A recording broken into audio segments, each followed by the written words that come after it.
blessing today.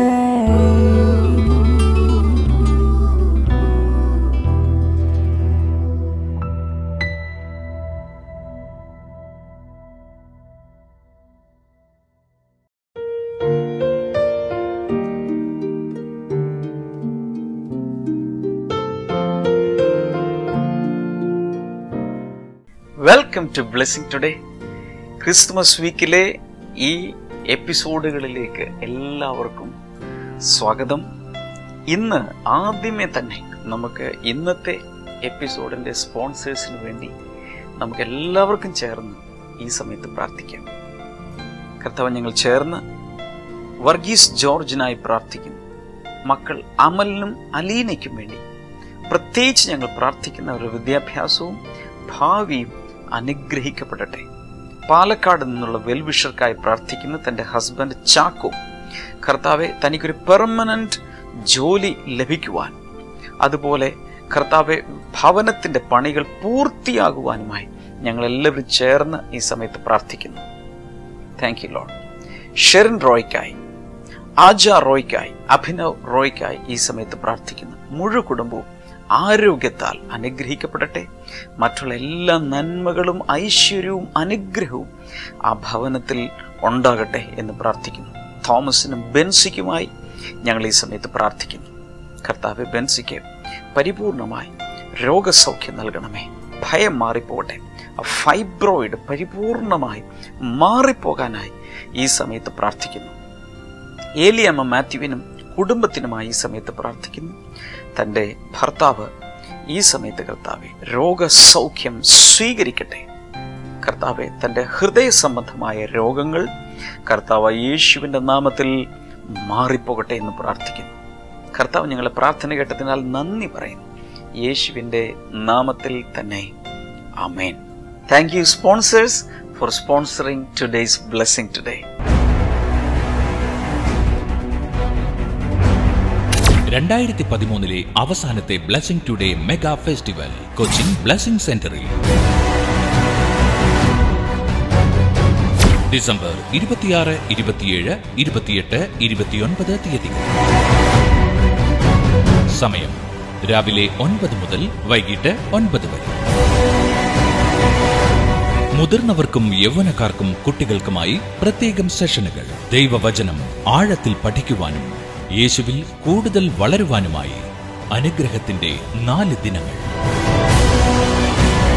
Brother ഡാമിയനും sister ക്ഷമ ഡാമിയനും മറ്റ് ദൈവദാസന്മാരും ശുശ്രൂഷിക്കും.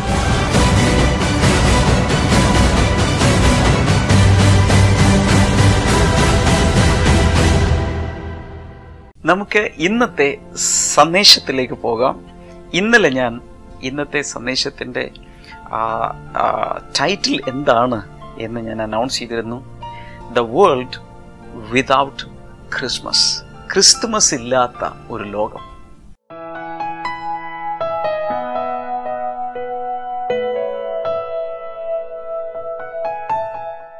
ഇതൊരു സാങ്കല്പികമായി നമ്മളൊന്ന് ചിന്തിച്ചു നോക്കേണ്ട ഒരവസ്ഥയാണ്. പലപ്പോഴും നമുക്ക് കണ്ണ് രണ്ടും നന്നായി വർക്ക് ചെയ്യുന്ന സമയത്ത് ഈ കണ്ണിൻ്റെ വില അറിയില്ല. എന്നാൽ കണ്ണ് മങ്ങാൻ തുടങ്ങുമ്പോൾ, കാറ്ററാക്ട് വരുമ്പോൾ, എന്തെങ്കിലും പ്രശ്നങ്ങൾ വരുമ്പോഴാണ് കണ്ണിൻ്റെ വില മനസ്സിലാക്കുന്നത്. കാത് രണ്ടും നന്നായി കേൾക്കുന്ന സമയത്ത് കാതിന് ഒരു വിലയുമില്ല. എന്നാൽ കേൾവി ശക്തിക്ക് എന്തെങ്കിലും തകരാറുണ്ടാകുമ്പോൾ നമ്മൾ പാനിക് ചെയ്യാൻ തുടങ്ങുകയാണ്. ഏതെങ്കിലും ഒരു വ്യക്തിയോടൊപ്പം നമ്മൾ ജീവിക്കുന്ന സമയത്ത് ആ വ്യക്തിയുടെ നന്മകൾ നമ്മൾ മനസ്സിലാക്കില്ല. എന്നാൽ ആ വ്യക്തി നഷ്ടപ്പെട്ടു, നല്ലൊരു മനുഷ്യനായിരുന്നു, അയാൾ മരിച്ചു പോലെ, ഇങ്ങനെയുള്ളവരൊക്കെ ദൈവം വേഗം വിളിക്കും. ഇതൊക്കെ നമ്മൾ നാട്ടിൽ പറയുന്ന സംഭാഷണങ്ങളാണ്. ഒന്ന് ചിന്തിച്ചു നോക്കാം. ഇന്ന് ക്രിസ്മസിന് വേണ്ടി, നാളെയാണല്ലോ ക്രിസ്മസിന് വേണ്ടി ലോകം മുഴുവൻ ഭയങ്കരമായ ഒരുക്കങ്ങളും ഒക്കെ നടക്കുന്ന സമയങ്ങളാണ്. എന്നാൽ ഈ ഒരു സീസണിൽ, പ്രത്യേകിച്ച് ഇന്ന്, ഒന്ന് ചിന്തിച്ചു നോക്കാമോ? യേശു ഈ ഭൂമിയിലേക്ക് വന്നില്ലായിരുന്നെങ്കിൽ ഈ ലോകത്തിൻ്റെ അവസ്ഥ എന്താകുമായിരുന്നു? ദൈവപുത്രൻ ഈ പ്ലാനറ്റിലേക്ക് വന്നില്ലായിരുന്നെങ്കിൽ, ഒരു ക്രിസ്മസ് ഇല്ലായിരുന്നെങ്കിൽ, ക്രിസ്മസ് ഇല്ലാത്തൊരു ലോകം എങ്ങനെ ഉണ്ടായിരിക്കും? ഉദാഹരണത്തിന്, യേശു ഈ ഭൂമിയിലേക്ക് വരുന്നതിന് മുൻപുള്ള കാലഘട്ടം, BC, ബിഫോർ ക്രൈസ്റ്റ് എന്നറിയപ്പെടുന്ന ആ സമയം. ആ സമയത്ത് ക്രിസ്മസ് ഇല്ല, ഒരു രക്ഷകൻ ഈ ഭൂമിയിലേക്ക് വന്നിട്ടില്ല. ആ ഒരു അനുഭവം അത് തുടർന്നെന്നിരിക്കട്ടെ. AD, BC ഇങ്ങനെ ചരിത്രമൊന്നും തിരിച്ചിട്ടില്ല. യേശു ഭൂമിയിലേക്ക് വന്നിട്ടേ ഇല്ല. എന്തായിരിക്കും? നിങ്ങൾക്ക് തന്നെ ഒരവസരം ഞാൻ തരികയാണ്. ഒന്ന് ചിന്തിച്ചു നോക്കാം, ഈ ലോകം എങ്ങനെ ആകുമായിരുന്നു? ചില കാര്യങ്ങൾ ഞാൻ നിങ്ങളോട് പറയാം.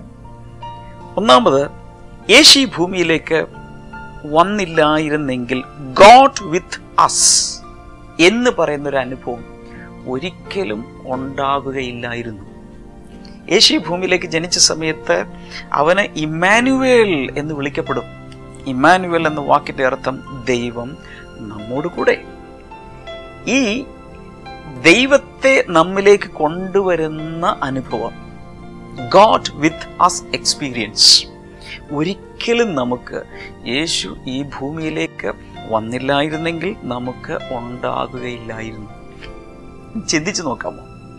ദൈവം ഈ ഭൂമിയിൽ വന്നിട്ടില്ല, സന്ദർശിച്ചിട്ടില്ല, യേശു കർത്താവ് ചെയ്യേണ്ടതൊന്നും നമുക്ക് വേണ്ടി ചെയ്തിട്ടില്ല.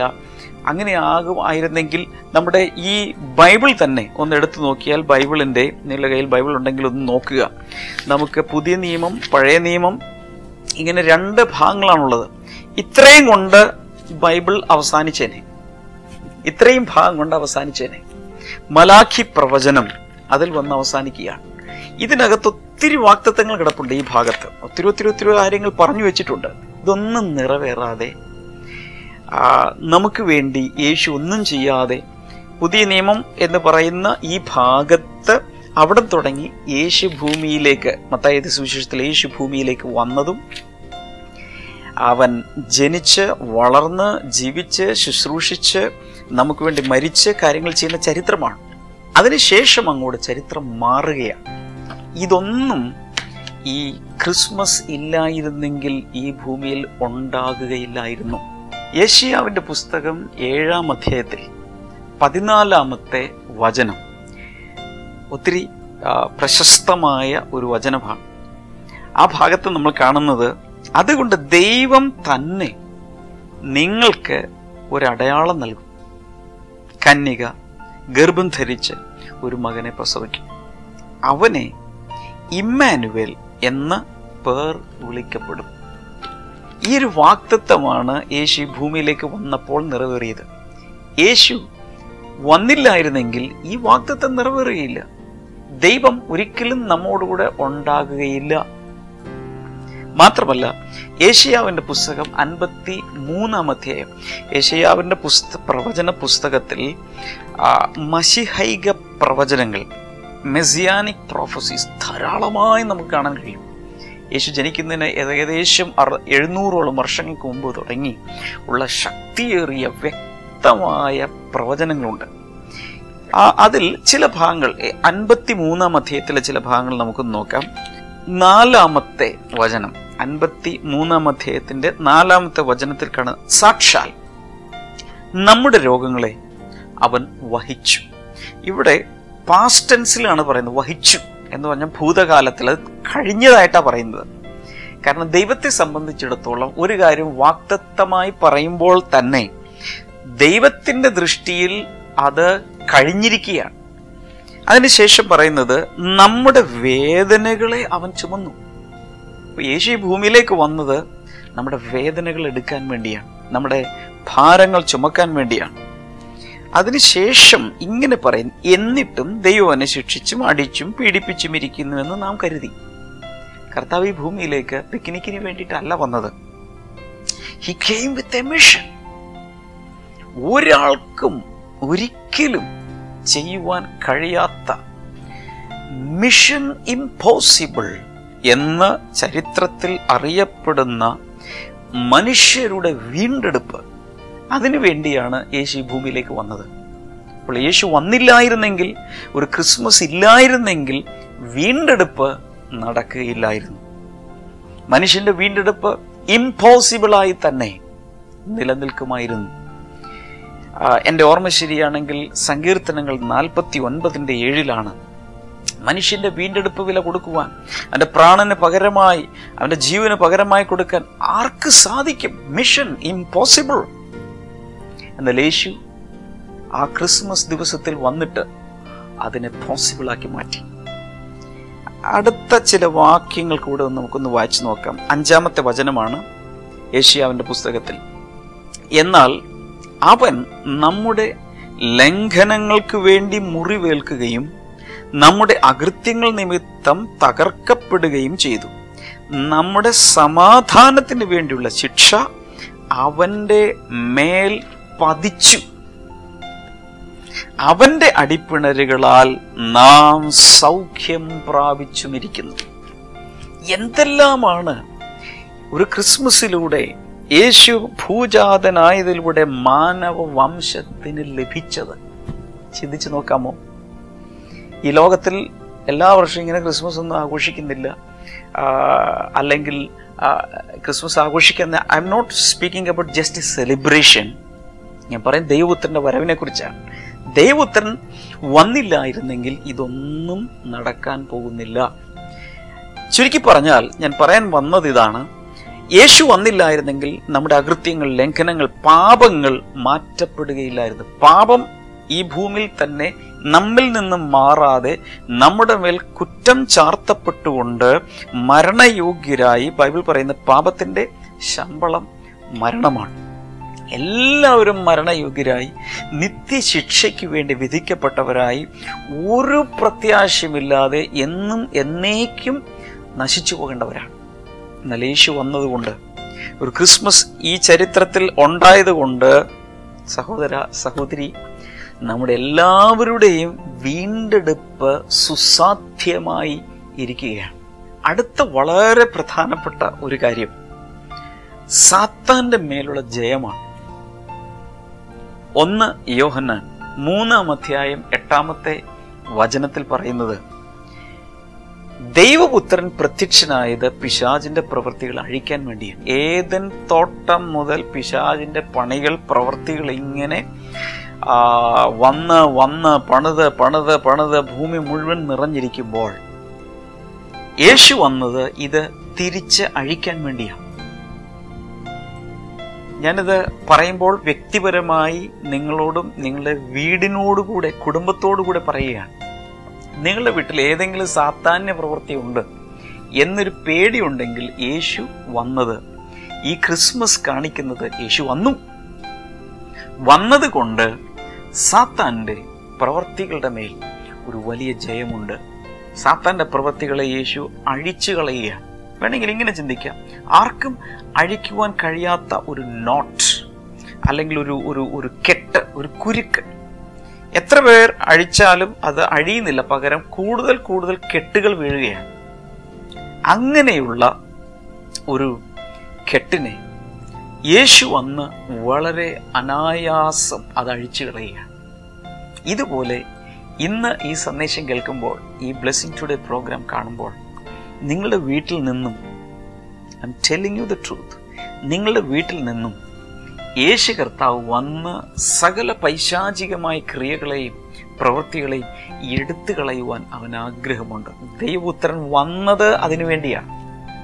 യേശു വന്നില്ലായിരുന്നെങ്കിൽ, ഒരു ക്രിസ്മസ് ഇല്ലായിരുന്നെങ്കിൽ, പിശാചിന്റെ മേൽ നമുക്ക് ജയം ഉണ്ടാകുകയില്ലായിരുന്നു. എന്നേക്കും നമ്മൾ പിശാചിനെ ഭയന്ന് ജീവിക്കേണ്ടി വന്നേനെ. പക്ഷെ യേശു വന്നു, പിശാചിനെ കാൽവരി ക്രൂശിൽ എന്നും എന്നേക്കുമായി തോൽപ്പിച്ചു. അവന്റെ മേൽ ജയോത്സവം കൊണ്ടാടി. He became victorious. എന്ന് മാത്രമല്ല, ആ ജയം, ആ വിക്ടറി നമുക്ക് തന്നിട്ടാണ് അവൻ പോയത്. ക്രിസ്മസ് ഉള്ളത് കൊണ്ട് ഒരു കാര്യം നമ്മളെല്ലാവരും ഇന്ന് ഓർക്കണം: സാത്താന്റെ മേൽ നമുക്ക് ജയമുണ്ട്. നമ്മൾ സാത്താന്റെ ഇരകളല്ല. We are not victims, but we are victors. യേശു വന്നതുകൊണ്ട് നമ്മൾ ജയാളികളായി മാറിയിരിക്കുന്നു. വളരെ വളരെ പ്രധാനപ്പെട്ട ഒരു കാര്യം ഞാൻ നിങ്ങളോട് പറയട്ടെ. യേശു ഈ ഭൂമിയിലേക്ക് വന്ന് ഒരു ക്രിസ്മസ് നമുക്ക് തന്നത്, കാണിക്കുന്നത്, now we have eternal life. ജീവൻ എന്നൊക്കെ പറയുമ്പോൾ നമ്മൾ ശവക്കല്ലറ വരെ അല്ലെങ്കിൽ നമ്മുടെ മരണം വരെയുള്ള കാലഘട്ടമാണ് ജീവിതമായിട്ട് നമ്മൾ സാധാരണ കണക്കാക്കാറ്. എന്നാൽ ബൈബിൾ അതല്ല പറയുന്നത്. ബൈബിൾ പറയുന്നത് മനുഷ്യർ മരിച്ചാലും അതിനുശേഷവും ജീവിതം തുടരും. ഈ ശരീരത്തിലല്ലെന്ന് മാത്രം, ജീവിതം തുടരും. എന്നാൽ ആ ജീവിതം രണ്ട് രീതിയിലാകാം. ഒന്ന് ദൈവത്തോടു കൂടെ, ഒന്ന് ദൈവമില്ലാതെ, എന്നും എന്നേക്കുമായി ഇറ്റേണൽ സെപ്പറേഷൻ ഫ്രം ഗോഡ്, ദൈവത്തിൽ നിന്നും എന്നും എന്നേക്കുമായി മാറിപ്പോകുന്നു. യേശു വന്നപ്പോൾ സംഭവിച്ചത്, യേശു നമുക്ക് നിത്യജീവൻ നൽകി. Eternal life, ever lasting life, എന്നും എന്നേക്കും നമ്മളോടൊപ്പം ലാസ്റ്റ് ചെയ്യുന്ന ഒരു ജീവനും ജീവിതവും യേശു തന്നു. ഈ ക്രിസ്മസ് സീസണിൽ ഒരു കാര്യം ഓർക്കുക, യേശു നമുക്ക് നിത്യജീവൻ നൽകിയിരിക്കുന്നു. It's A free gift. പക്ഷേ എല്ലാവരും ഒന്നും അത് സ്വീകരിച്ചിട്ടൊന്നുമില്ല. എല്ലാവർക്കും അത് വേണ്ട. ഒരാള് ഒരു ഗിഫ്റ്റ് തരുവാണ്. എനിക്കൊരാളൊരു ഗിഫ്റ്റ് തരും, വളരെ വിലപ്പെട്ട 2 കോടി വിലയുള്ളൊരു ഗിഫ്റ്റ് എനിക്ക് തരും. പക്ഷെ ഞാൻ പറയുന്നത് എനിക്ക് വേണ്ട, ഞാനത് അനുഭവിക്കില്ല. 2 കോടിയല്ല, ഒരിക്കലും വിലമതിക്കാനാവാത്ത ഒരു ഗിഫ്റ്റായ നിത്യജീവൻ ക്രിസ്മസ് ദിവസം യേശു ഈ ഭൂമിയിലേക്ക് വന്ന് നമുക്ക് ഗിഫ്റ്റായി ഓഫർ ചെയ്തിട്ടുണ്ട്. ആർക്കൊക്കെ വേണം അവർക്കെല്ലാം അത് സ്വീകരിക്കാം. അവർക്കെല്ലാം സൗജന്യമായി അത് കിട്ടും. ചിലർക്കൊക്കെ സൗജന്യമായി കിട്ടിയാലും വേണ്ട എന്ന് പറയും. ചിലരങ്ങനെയാണ്. എന്നാൽ ദൈവപുത്രൻ വന്നത് നമുക്ക് സൗജന്യമായി ഇതെല്ലാം നൽകാൻ വേണ്ടിയാണ്. ഒരു ക്രിസ്മസ് നമുക്കില്ലായിരുന്നെങ്കിൽ, ക്രിസ്മസ് ഇല്ലാത്ത ഒരു ലോകത്തിലാണ് നമ്മൾ ജീവിക്കുന്നതെങ്കിൽ നമുക്ക് പ്രത്യാശ എന്ന ഒന്ന് ഉണ്ടാകില്ലായിരുന്നു. There would be no hope. എന്തിനെയാണ് പ്രത്യാശിക്കുന്നത്?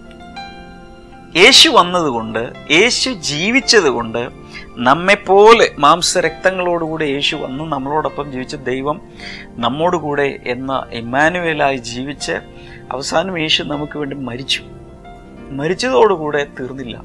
3-ാമത്തെ ദിവസം യേശു ഉയർത്തെഴുന്നേറ്റു. ഉയർത്തെഴുന്നേറ്റത് കൊണ്ട് വി ഹാവ് ഹോപ്പ് ടുഡേ. എന്താണ് ആ പ്രത്യാശ? Because he lives, I will also live.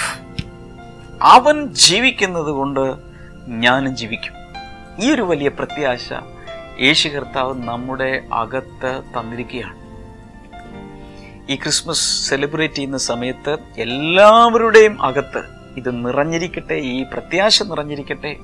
കർത്താവ് സകലരെയും ഈ ചിന്തകളാൽ അനുഗ്രഹിക്കട്ടെ.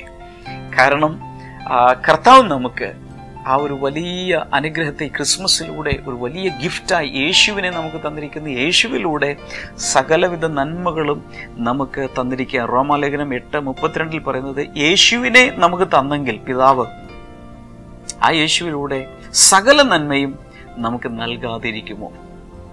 കർത്താവ് ഒത്തിരി നിങ്ങളെ അനുഗ്രഹിക്കട്ടെ. തുടർന്ന് നമുക്ക് മിറക്കിൾസ് ടുഡേയിലേക്ക് പോകാം. ഈ മിറക്കിൾസ് ടുഡേ കാണുമ്പോൾ ഉള്ളിൽ വിശ്വസിക്കുക, വലിയ അത്ഭുതങ്ങൾ നിങ്ങളെ കാത്തിരിക്കുന്നു.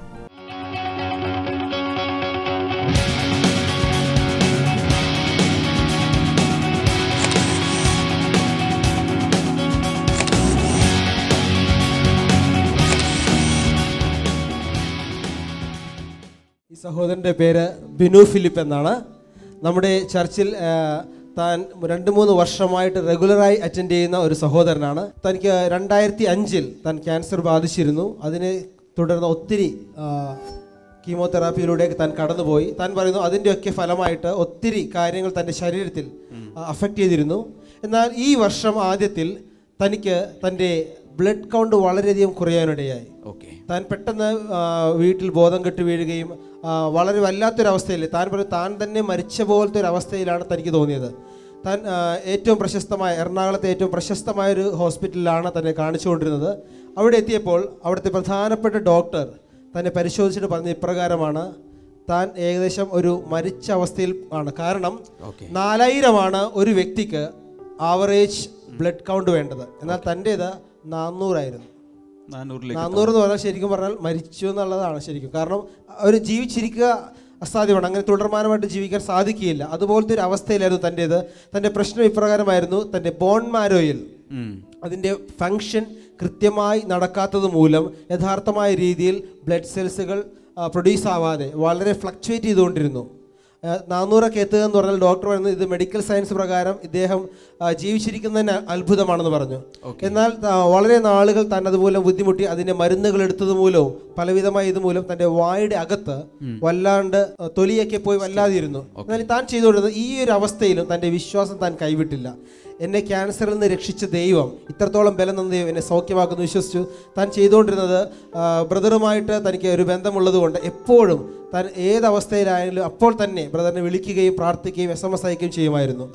രണ്ടാമത് താൻ ബ്ലഡ് കൗണ്ട് ടെസ്റ്റ് ചെയ്ത സമയത്തും ഇതുപോലെ ഭയങ്കരമായിട്ട് കുറഞ്ഞിരുന്ന സമയത്ത് ഒരു ഹോപ്പുമില്ല. തൻ്റെ പിതാവിനെ വിളിച്ചിട്ട് ഡോക്ടർ ഇപ്രകാരമാണ് പറഞ്ഞത്, ഇദ്ദേഹം ജീവിച്ചിരിക്കാൻ ഒരു സാധ്യതയുമില്ല, തൻ്റെ നാളുകൾ എണ്ണപ്പെട്ടിരിക്കുകയാണ്, പക്ഷെ അദ്ദേഹത്തോടത് പറയരുത്. എന്നാൽ തൻ്റെ പിതാവ് മാതാവിനോട് ഷെയർ ചെയ്തു. മാതാവ് ഇതറിയാതെ, ഇദ്ദേഹം അറിഞ്ഞിട്ടില്ല എന്നറിയാതെ തന്നോട് പറഞ്ഞു. എന്നാൽ താൻ പറഞ്ഞു, അപ്പോൾ തന്നെ താൻ വിശ്വാസം കൈവിട്ടില്ല, താൻ പ്രാർത്ഥിച്ചു. മാത്രമല്ല ഉടനെ തന്നെ ബ്രദർ രാമിനെ അത് അറിയിച്ചു. പാസ്റ്റർ ഇപ്രകാരമാണ് SMS-ലൂടെ മറുപടി കൊടുത്തത്, ഞാൻ കണ്ണുനീരോടെ ബ്രദറിന് വേണ്ടി പ്രാർത്ഥിച്ചുകൊണ്ടിരിക്കുകയാണെന്ന് പറഞ്ഞു.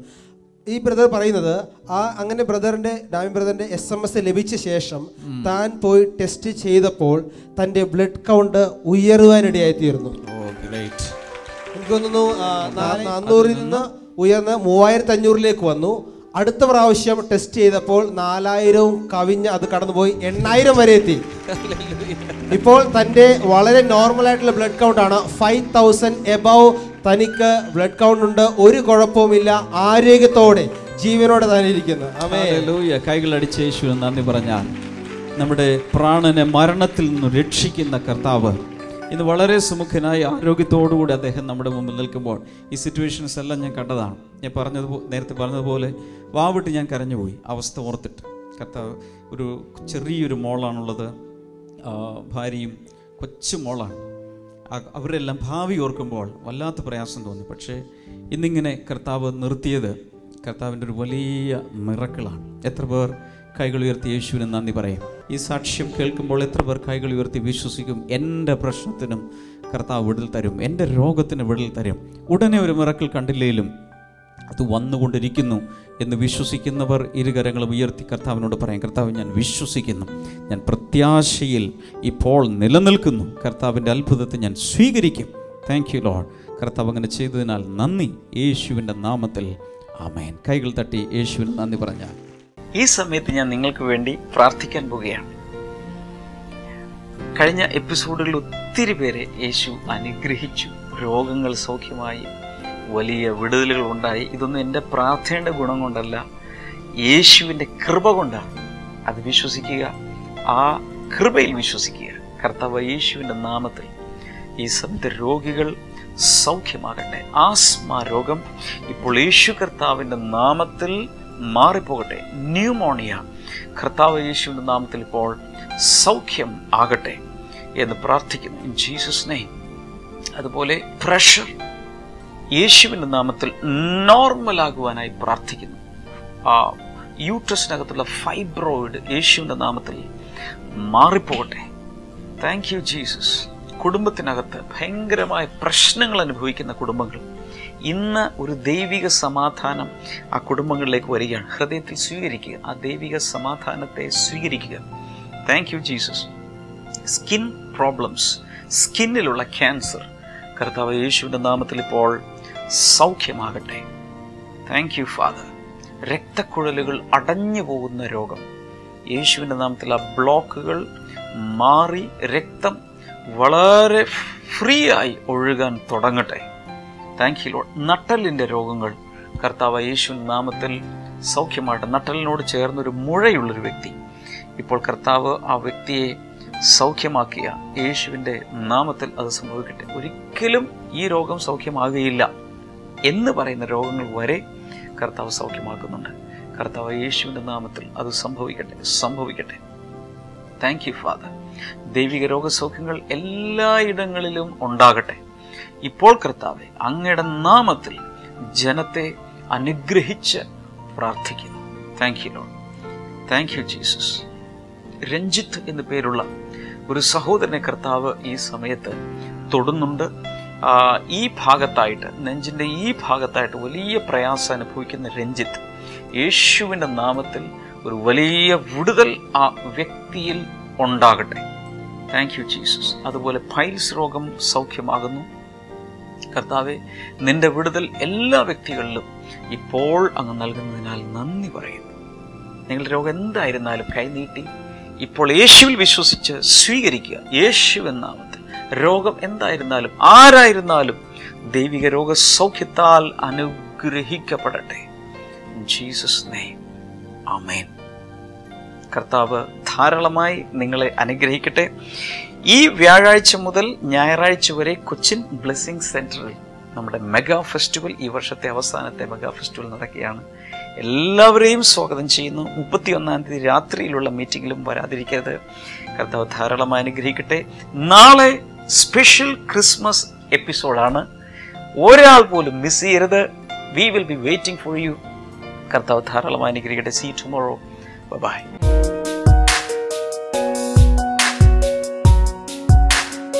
Welcome back to Bible and U.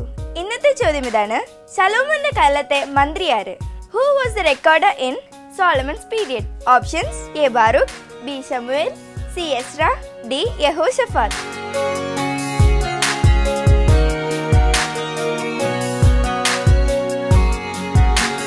നിങ്ങളുടെ ഉത്തരങ്ങൾ 9645221221 എന്ന നമ്പറിലേക്ക് SMS ചെയ്യുക.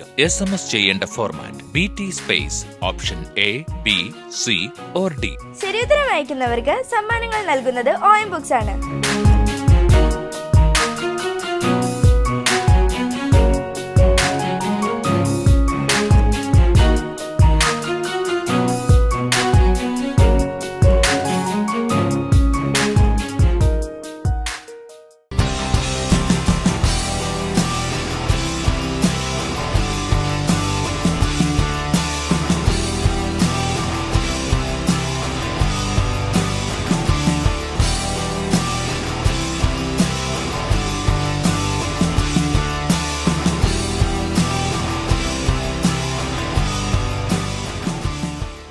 ഞങ്ങളുടെ address: blessing today, post box number 2215, Edappally PO, Kerala, India 682024.